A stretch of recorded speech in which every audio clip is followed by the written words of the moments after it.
సృష్టి ఆరంభము. ఆదికాండము 1వ అధ్యాయము. ఆదియందు దేవుడు భూమ్యాకాశములను సృజించెను. భూమి నిరాకారముగాను శూన్యముగాను ఉండెను. చీకటి అగాధ జలముపైన కమ్మియుండెను. దేవుని ఆత్మ జలములపైన అల్లాడుచుండెను. దేవుడు వెలుగు కమ్మని పలుకగా వెలుగు కలిగెను. వెలుగు మంచిదైనట్టు దేవుడు చూచెను. దేవుడు వెలుగును చీకటిని వేరుపరచెను. దేవుడు వెలుగునకు పగలనియు చీకటికి రాత్రి అనియు పేరు పెట్టెను. అస్తమయమును ఉదయమును కలుగగా ఒక దినమాయెను. మరియు దేవుడు జలముల మధ్య నొక విశాలము కలిగి ఆ జలములను ఈ జలములను వేరుపరచునుగాకని పలికెను. దేవుడు ఆ విశాలము చేసి విశాలము క్రింది జలములను విశాలము మీది జలములను వేరుపరపగా ఆ ప్రకారమాయెను. దేవుడు ఆ విశాలమునకు ఆకాశమని పేరు పెట్టెను. అస్తమయమును ఉదయమును కలుగగా 2వ దినమాయెను. దేవుడు ఆకాశము క్రిందనున్న జలములొక చోటనే కూర్చబడి ఆరిన నేల కనబడునుగాకని పలుకగా ఆ ప్రకారమాయెను.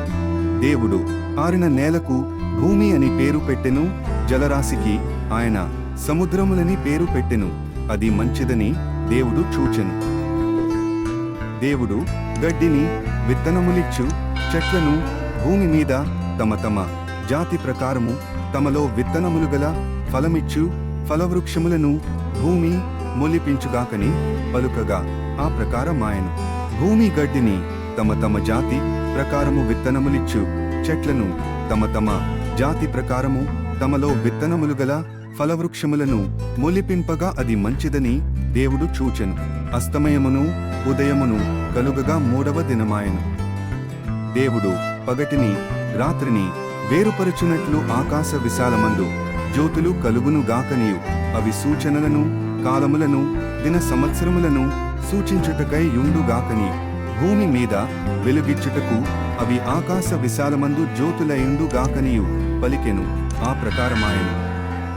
దేవుడు ఆ 2 గొప్ప జ్యోతులను అనగా పగటిని ఏలుటకు పెద్ద జ్యోతిని రాత్రిని ఏలుటకు చిన్న జ్యోతిని నక్షత్రములను చేసెను.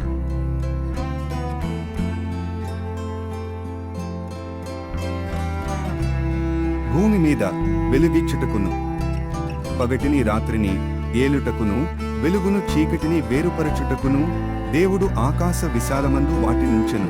అది మంచిదని దేవుడు చూచెను. అస్తమయమును ఉదయమును కలుగగా 4వ దినమాయెను.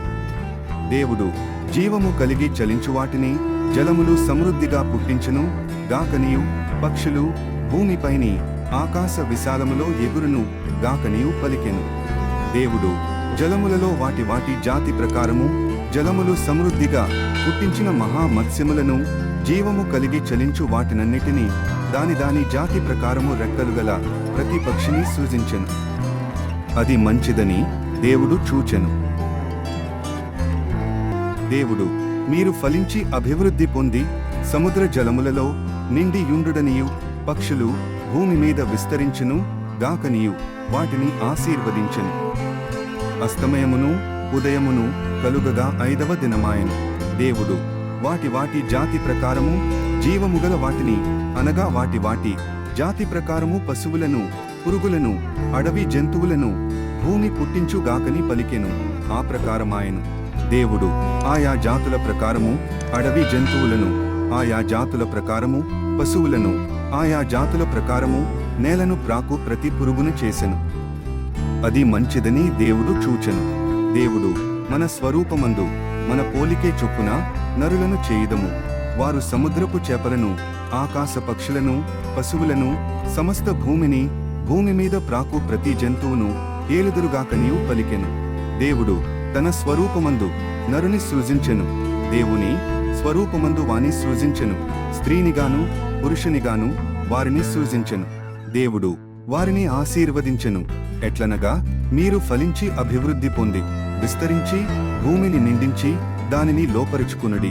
సముద్రపు చేపలను ఆకాశ పక్షులను భూమి మీద ప్రాకు ప్రతి జీవిని ఏలుడని దేవుడు వారితో చెప్పెను. దేవుడు ఇదిగో భూమి మీదనున్న విత్తనములిచ్చు ప్రతి చెట్టును విత్తనములిచ్చు వృక్షఫలము గల ప్రతి వృక్షమును మీకిచ్చియున్నాను. అవి మీకాహారమగును. భూమి మీద నుండు జంతువులన్నిటికిని ఆకాశ పక్షులన్నిటికిని భూమి మీద ప్రాకు సమస్త జీవులకును పచ్చని చెట్లన్నీయు ఆహారమగునని పలికెను. ఆ ప్రకారమాయను. దేవుడు తాను చేసినది యావత్తును చూచినప్పుడు అది చాలా మంచిదిగా నుండెను. అస్తమయమును ఉదయమును కలుగగా 6వ దినమాయెను.